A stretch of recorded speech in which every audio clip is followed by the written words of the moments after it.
Eu queria falar para vocês um errinho no modelo do Osborne, que levou a uma evolução do modelo do Brainstorm também, do Brainwriting, tá, como uma ferramenta de divergência e que levou à construção do Osborne CPS, que eu evoluí para o Lang CPS. Eu facilitei o modelo para vocês. O ano era 1930, a construção do Empire State Building, na época o prédio mais alto no mundo.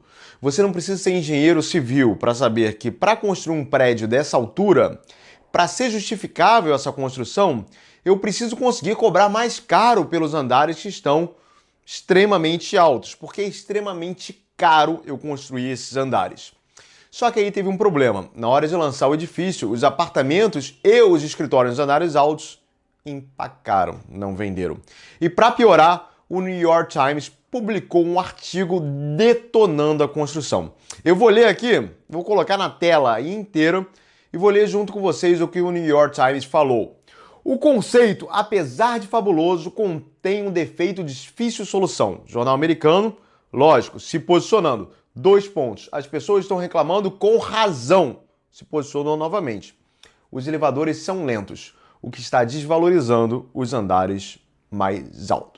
New York Times. Ou seja, o jornal ferrou por completo a estratégia de vendas do prédio mais alto e talvez mais luxuoso do mundo na época. E eles contrataram a equipe do Osborne. Contrataram a equipe composta por consultores que trabalhavam, que aprenderam, que se desenvolveram junto com o Osborne para tentar desenhar soluções para esse problema complexo. Tá? E foi apresentado diversas soluções. Tá? Só que soluções extremamente caras, extremamente onerosas, extremamente demoradas de serem implementadas. Até que o Osborne percebeu que a divergência estava sendo feita da forma errada e desenhou finalmente uma solução que custou apenas $10 por elevador.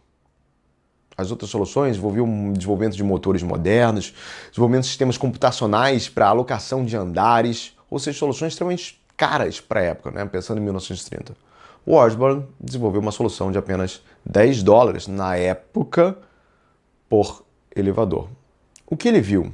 Ele viu que os cientistas dele, os consultores deles, estavam utilizando o modelo de divergência e convergência. Mas esse modelo era insuficiente para resolver esse problema complexo. Por quê?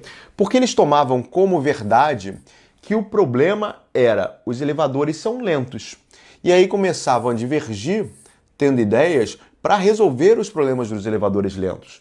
E convergiam em cima dessas ideias. O que o Osborne viu pela primeira vez, e eu resumo isso de forma mais simples no Lang CPS, que é esse modelo de duplo diamante que vocês vão ver agora, é que era necessário, antes de fazer uma divergência e uma convergência sobre a possível solução, era necessário fazer uma divergência inicial sobre o problema e depois uma convergência sobre o problema.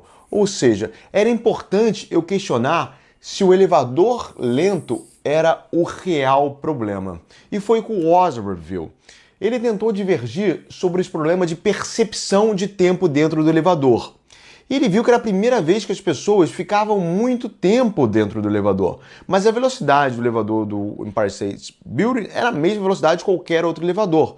Só que a percepção de tempo, né, era maior, porque a pessoa gastava mais tempo porque eram mais andares.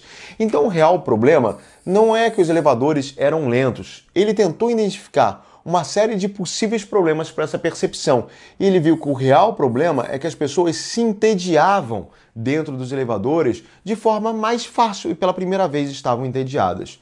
E aí ele começou a traçar possíveis soluções para as pessoas não se entediarem dentro dos elevadores.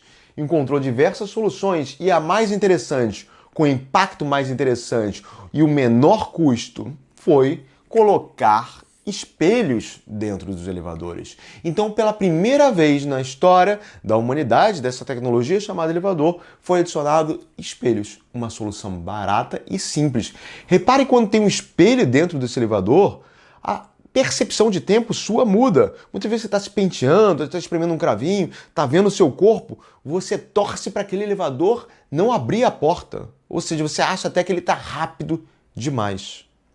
O Osborne, pela primeira vez em 1930, viu que o processo criativo ele exige uma etapa de dupla divergência e convergência, quando ele é utilizado para resolver um problema complexo.